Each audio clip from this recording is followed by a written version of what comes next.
Assalamualaikum warahmatullahi wabarakatuh. Hai adik-adik semuanya, gimana kabarnya nih? Semoga selalu dalam keadaan sehat walafiat ya. Oke, kembali lagi di channel YouTube Nur Laila Prasetyaningrum, belajar ekonomi bareng Laila. Hari ini kita akan melanjutkan materi kelas 12 di bab 3, yaitu penyusunan siklus akuntansi pada perusahaan jasa. Yuk kita simak bareng-bareng gimana sih penyusunan siklus akuntansi di perusahaan jasa? Pasti penasaran kan? Simak video selanjutnya. Oke, seperti biasa kita akan menjelajahi dulu tujuan pembelajaran di hari ini. Yang pertama adalah mendeskripsikan karakteristik perusahaan jasa. Yang kedua, menjelaskan transaksi, keuangan, dan bukti transaksi. Yang ketiga, menjelaskan aturan, debit, kredit, dan aturan saldo normal. Mendeskripsikan penggolongan akun, kemudian menjelaskan tahap pencatatan akuntansi pada perusahaan jasa, dan menjelaskan tahap pengikhtisaran akuntansi pada perusahaan jasa, serta yang terakhir adalah menjelaskan bagaimana tahap pelaporan akuntansi pada perusahaan jasa dan menganalisis laporan akuntansi pada perusahaan jasa. Oke, selanjutnya ini kita bisa mengamati gambar di PowerPoint ini ya adik-adik ya. Bagaimana sih pandangan adik-adik semuanya tentang siklus akuntansi pada perusahaan jasa? Apa saja jenis perusahaan jasa yang ada di sekitar rumah adik-adik? Pasti banyak banget ya perusahaan jasa yang ada di sekitar adik-adik. Mungkin adik-adik masih bingung terkait dengan perusahaan jasa itu apa. Nah, ini Kak Laila bantu untuk menjelaskan bagaimana karakteristik perusahaan jasa. Perusahaan jasa ini adalah perusahaan yang kegiatan utamanya adalah membuat produk, tidak berwujud berupa jasa atau layanan dengan tujuan memberi laba atau memberi layanan kepada masyarakat.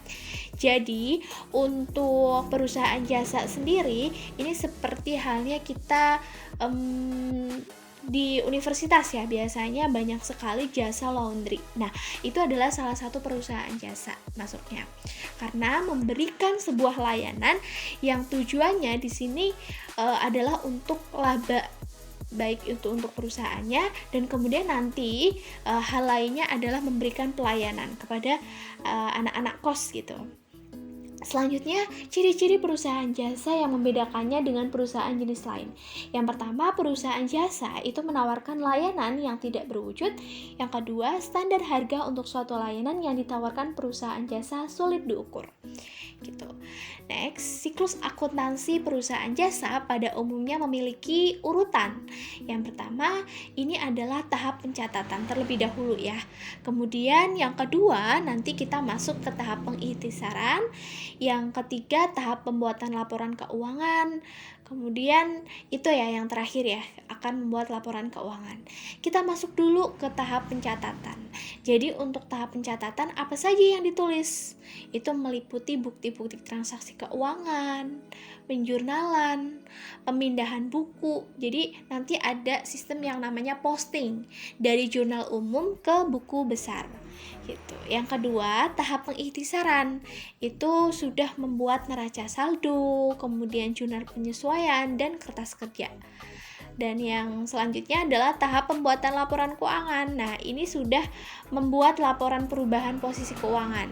Ada laporan laba rugi dan penghasilan komprehensif lain, seperti ada laporan perubahan ekuitas, laporan arus kas, dan catatan atas laporan keuangan, dan laporan posisi keuangan awal.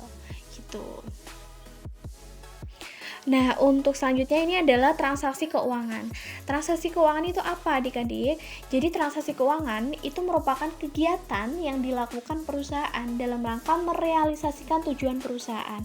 Dan tadi sudah dikatakan bahwasanya tujuan perusahaan adalah untuk mendapatkan laba atau keuntungan. Yang mana di sini ketika sudah terjadi transaksi keuangan, artinya perusahaan berusaha untuk mencapai tujuan tersebut. Seperti apa misalnya?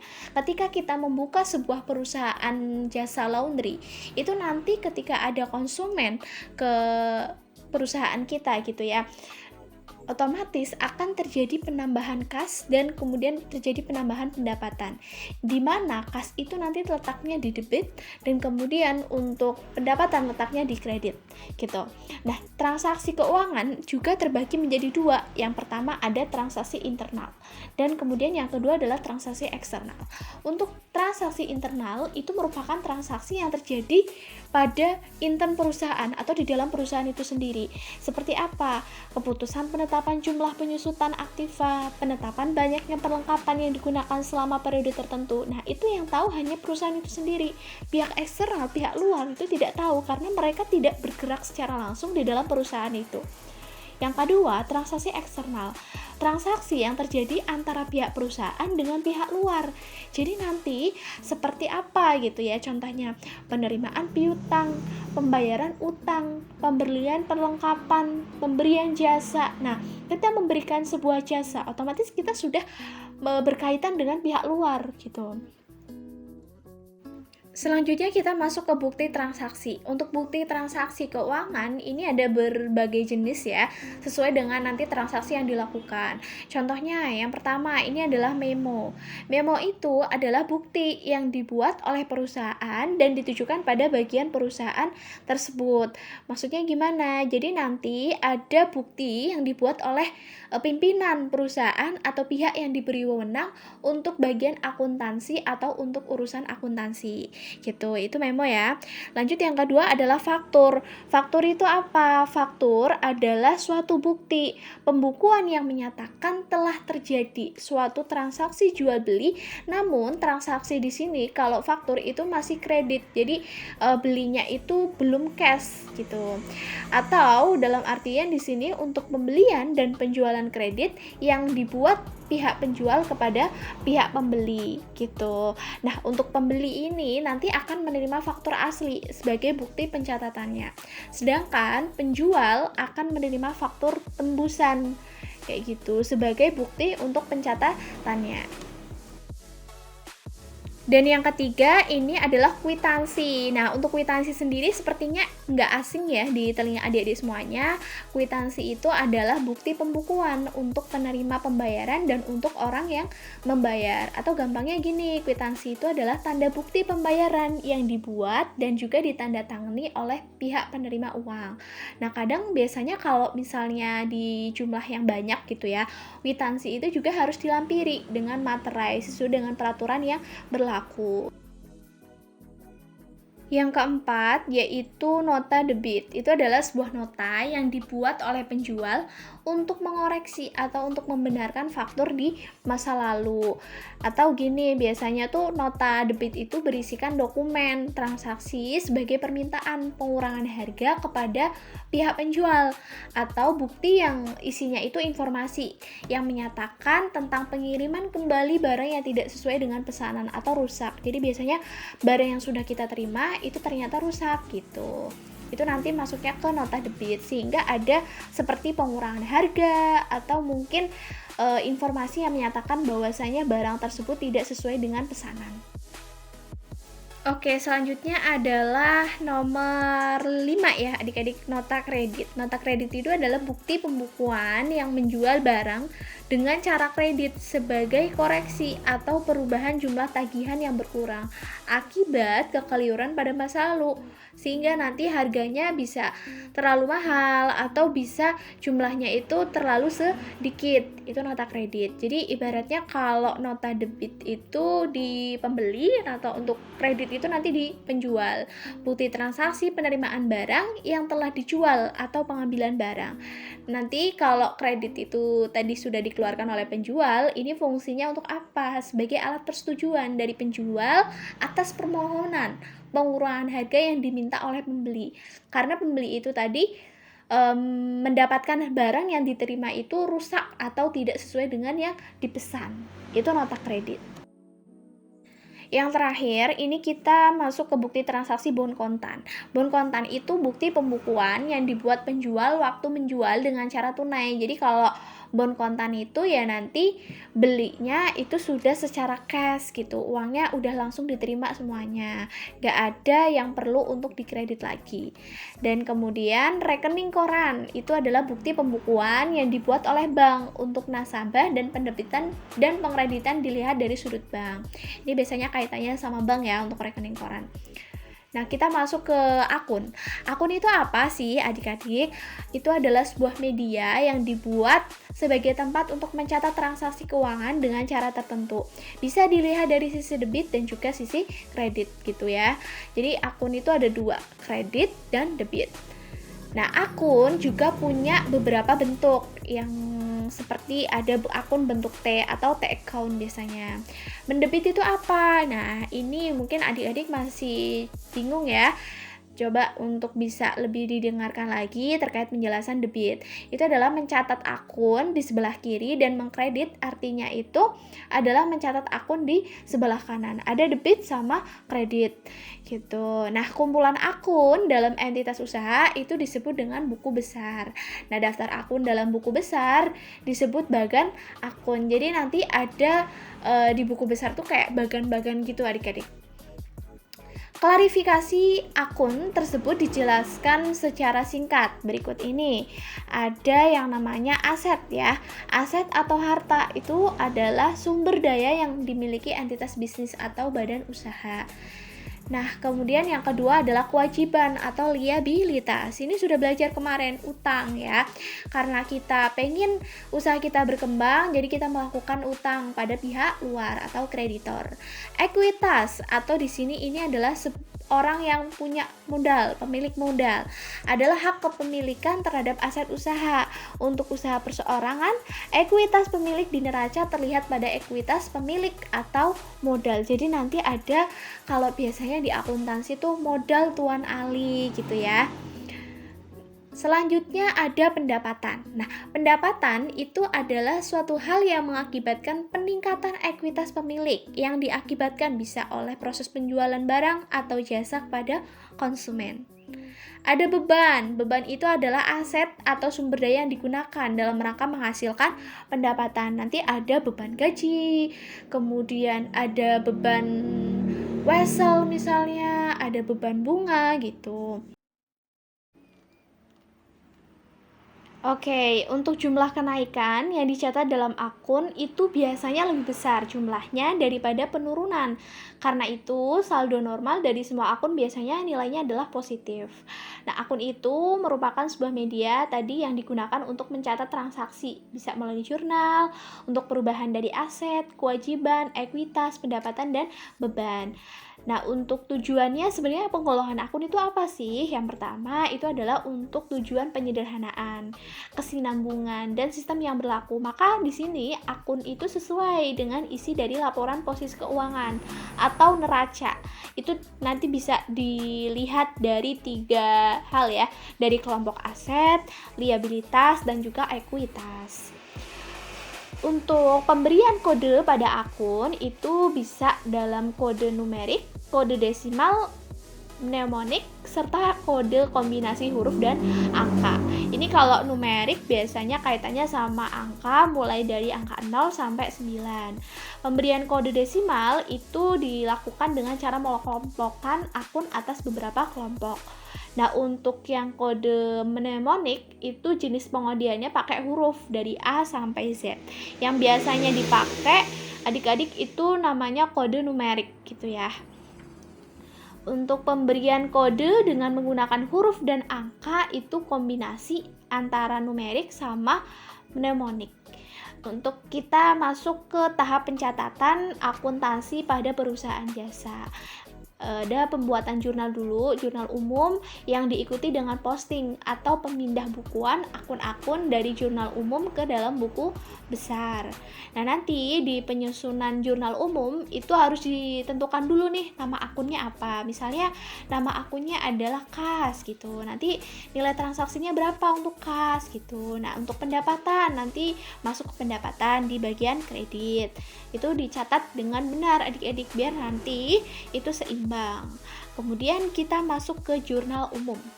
Jurnal umum itu merupakan media dalam proses akuntansi untuk menampung akun-akun transaksi. Nah, tadi dimasukin nih ke jurnal umum. Fungsinya apa? Yang pertama adalah fungsi pencatatan, fungsi historis, fungsi analisis, fungsi instruktif, dan fungsi informatif. Fungsi pencatatan ya tadi dengan fungsi yang mana nanti akun-akunnya dicatat. Historis itu apa? Untuk melihat, oh ternyata di tanggal 1 Januari 2022 misalnya sudah ada transaksi gitu. Kita melihat di masa lampau.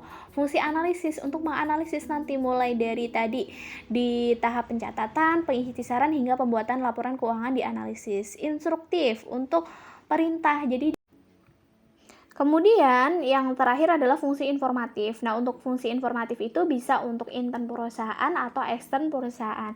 Tapi biasanya lebih ke pihak intern perusahaan karena untuk melakukan tahapan selanjutnya gitu ya. Salah satu fungsi jurnal umum adalah untuk memudahkan pencatatan transaksi ke dalam buku besar. Nah, tujuan pembuatan jurnal ini agar akun-akun yang menjadi saldo awal dapat digunakan dalam transaksi. Nggak cuma di bulan Maret, tapi di bulan-bulan selanjutnya maupun sebelumnya gitu. Dan yang kemudian adalah buku besar. Buku besar itu isinya kumpulan akun yang disusun secara berurutan berdasarkan kode akun. Jadi nanti urut gitu ya, sehingga ketika kita butuh, kita bisa menemukannya secara mudah.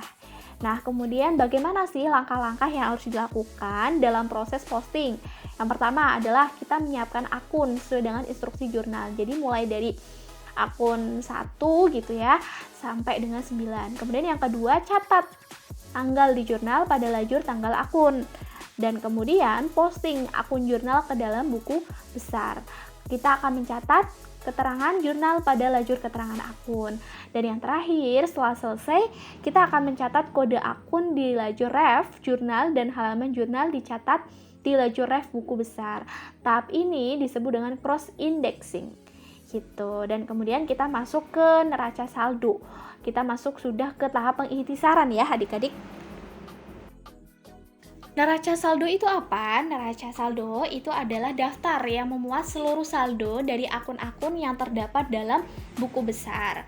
Dan untuk tujuan penyusunan neraca saldo adalah untuk menguji apakah semua transaksi itu sudah dipindahkan dengan benar ke buku besar dan telah mencerminkan nilai transaksi yang sebenarnya sebelum dibuat ayat jurnal penyesuaian. Next, kesalahan menyiapkan neraca saldo. Yang pertama ini adalah kesalahan menjumlahkan saldo pada kolom neraca saldo. Otomatis nanti jadi salah. Yang kedua, kesalahan mencatat angka ke neraca saldo. Misalnya 1.200.000 nulisnya jadi 12 juta gitu. Yang C, saldo debit pada buku besar ditulis sebagai saldo kredit di neraca saldo dan sebaliknya. Misalnya yang harusnya ditulisnya di debit, malah kita nulisnya di kredit gitu ya. Maupun salah satu saldo pada akun besar tidak tercantum di neraca saldo, ada yang tidak kita tuliskan. Selanjutnya, kesalahan itu bisa bersifat transposisi, yaitu selisih debit dan kredit terjadi karena kekeliruan penulisan. Misalnya 123 ditulisnya 213. Nah, bagaimana koreksi atas kesalahan pencatatan? Itu dapat dilakukan setelah diketahui sifat dan letak kesalahan. Selanjutnya adalah fungsi jurnal penyesuaian. Itu adalah untuk memperbarui beberapa nilai akun buku besar sehingga neraca saldo itu bisa menampilkan jumlah sebenarnya dari aset, kewajiban, ekuitas, pendapatan, dan juga beban perusahaan. Itu jurnal penyesuaian. Dan jurnal penyesuaian itu bisa dikelompokkan menjadi deferral dan juga accrual. Akun-akun yang biasanya itu disesuaikan di jurnal penyesuaian pada akhir periode akuntansi itu ada beban dibayar di muka, pendapatan diterima di muka, piutang pendapatan, beban yang masih harus dibayar, penyusutan aset tetap, dan pemakaian perlengkapan. Itu yang biasanya keluar, bisa diperhatikan ya adik-adik semuanya. Kemudian, tahap pelaporan akuntansi pada perusahaan jasa. Kita mengenal dua model, ada PSAK dan juga SAK etap. PSAK itu adalah prinsip akuntansi keuangan, kalau SAK etap itu standar akuntansi keuangan untuk entitas tanpa akuntabilitas publik. Untuk entitas yang menyajikan laporan keuangan itu biasanya berdasarkan PSAK adalah perusahaan yang udah go public. Kalau entitas perusahaan yang pakai SAK etap itu masuk ke perusahaan yang biasanya kecil dan juga menengah. Tahap laporan akuntansi pada perusahaan jasa menurut IFRS, laporan keuangan itu terdiri dari 6 macam. Yang pertama adalah laporan posisi keuangan atau biasanya disebut dengan neraca. Kemudian ada laporan laba rugi dan penghasilan komprehensif. Yang ketiga adalah laporan perubahan ekuitas atau biasa kita sebut dengan laporan perubahan modal. Yang keempat itu ada laporan arus kas. Yang kelima adalah catatan atas laporan keuangan, dan yang terakhir adalah laporan posisi keuangan awal periode komparatif. Dan kalau misalnya di SAK etap, laporan keuangan itu terbagi menjadi 5. Yang pertama adalah laporan posisi keuangan atau neraca. Yang kedua adalah laporan laba rugi dan penghasilan komprehensif. Yang ketiga, laporan perubahan ekuitas atau laporan perubahan modal. Dan yang keempat itu adalah laporan arus kas, dan yang terakhir adalah catatan atas laporan keuangan. Oke, baik adik-adik, cukup sekian untuk video pembelajaran ekonomi bab 3 materi kelas 12, yaitu penyusunan siklus akuntansi pada perusahaan jasa. Jika kalian merasa bahwasanya video ini bermanfaat, silakan jangan lupa untuk like, comment, subscribe, dan juga share ke adik-adik yang lain ya. Siapa tahu juga ada adik-adik lain yang membutuhkan mengenai modul pembelajaran ekonomi ini. Dan Kak Laila pamit undur diri. Jangan lupa untuk menyimak kembali pembelajaran ekonomi bab selanjutnya hanya di channel YouTube Nur Laila Prasetyaningrum. Belajar ekonomi bareng Laila. Terima kasih. Wassalamualaikum warahmatullahi wabarakatuh.